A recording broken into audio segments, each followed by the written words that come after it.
Apesar de o presidente Luiz Inácio Lula da Silva, do PT, ter prometido, ao assumir a chefia do Executivo, trazer mais recursos para o setor de pesquisas, seu governo parece seguir no caminho inverso ao bloquear em agosto nada menos que R$ 86 milhões da Coordenação de Aperfeiçoamento de Pessoal de Nível Superior, a CAPES.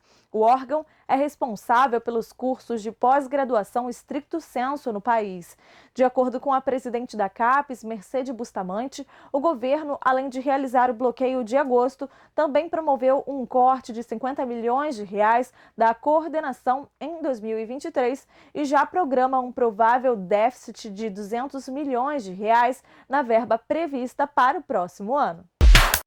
A relatora da CPMI dos atos do 8 de janeiro, Elisiane Gama, do PSD, livrou o ex-ministro do Gabinete de Segurança Institucional do governo Lula, Gonçalves Dias, da responsabilização pela depredação das sedes dos três poderes. Ao ler o relatório final produzido por ela, a parlamentar disse que não enxergou dolo na conduta do militar. Ela também optou por não indiciar o atual ministro da Justiça e Segurança Pública, Flávio Dino, do PSB.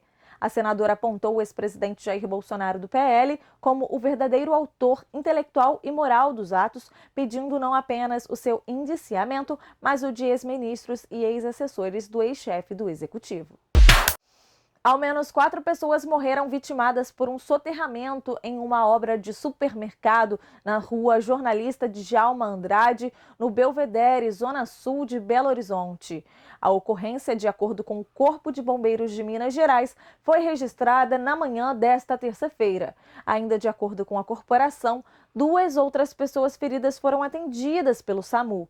Não há ainda informações sobre o estado de saúde delas. Havia cerca de 20 funcionários na obra. De acordo com informações iniciais, um talude de 3 metros desabou e atingiu os trabalhadores. E Ahav Winer, cineasta israelense de 36 anos, foi morto pelo grupo terrorista Hamas ao tentar proteger sua esposa e a filha recém-nascida. Ele residia perto da faixa de Gaza e teve a casa invadida por terroristas armados na última semana, no início do conflito.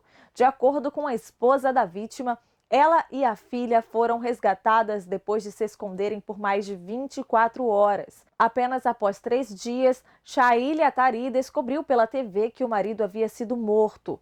A mulher contou que o esposo bloqueou a janela do quarto deles e tentou trancar a porta de casa para deter os terroristas. E a Ahav ainda ganhou tempo para que a esposa conseguisse fugir com a filha deles. O Palácio de Versalhes, uma das principais atrações turísticas da França, foi evacuado nesta terça-feira e permanecerá fechado durante todo o dia por um alerta de bomba. O episódio ocorreu 3 dias depois de um aviso similar feito no último sábado, quando o próprio palácio e o Museu do Louvre foram fechados. A edificação, construída no século XVII, a cerca de 20 quilômetros ao sudoeste de Paris, já havia sido evacuada na tarde do último sábado por causa de um aviso anônimo de bomba em um site.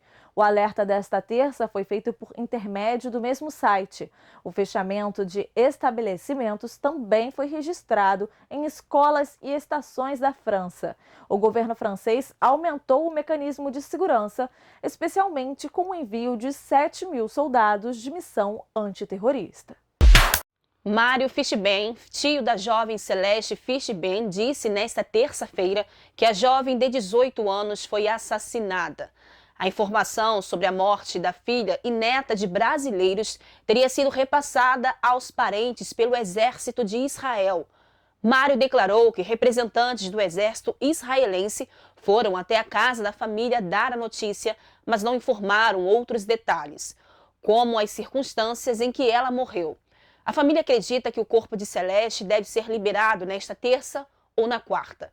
De acordo com os parentes de Celeste, que não tinha cidadania brasileira e trabalhava como babá em Israel, ela e o namorado se refugiaram em um bunker e não foram mais vistos. Os familiares estavam à procura dela desde 7 de outubro, quando a jovem parou de dar notícias após o atentado do Hamas.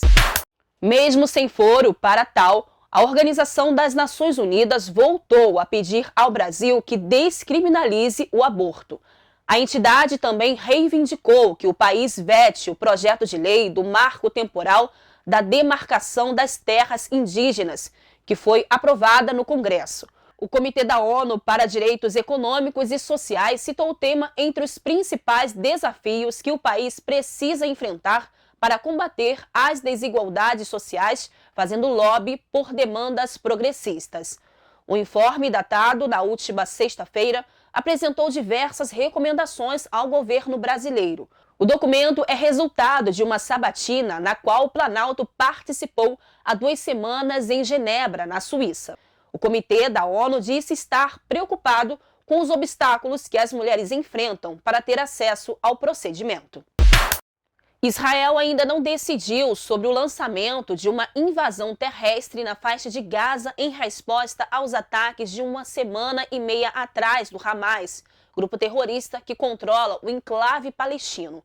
De acordo com as forças de defesa de Israel, o país está se preparando para o caso de uma operação terrestre, mas seu foco é remover líderes e comandantes do Hamas que permanecem em Gaza. Especialistas dizem que uma guerra terrestre nas cidades densamente povoadas da faixa de Gaza, sob as quais o Hamas escavou uma extensa rede de túneis, poderia acabar custando caro, tanto para os soldados israelenses quanto para civis palestinos.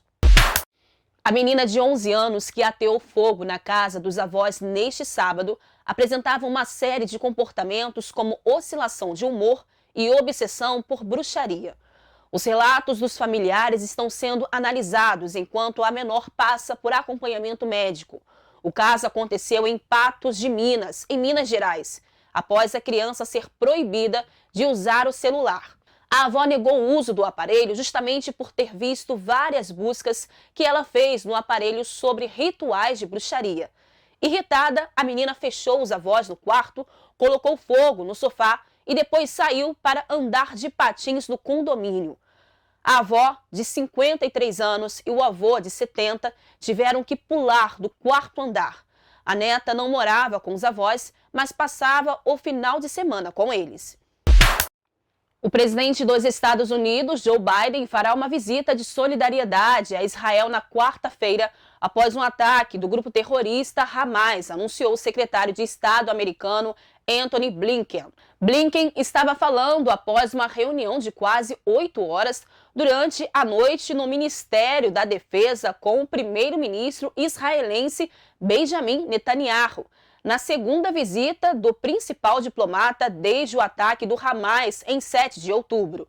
O secretário de Estado americano disse ainda que Biden ouvirá de Israel o que ele precisa para defender seu povo. Blinken acrescentou que os dois lados estão discutindo a possibilidade de criar áreas para ajudar a manter os civis fora de perigo.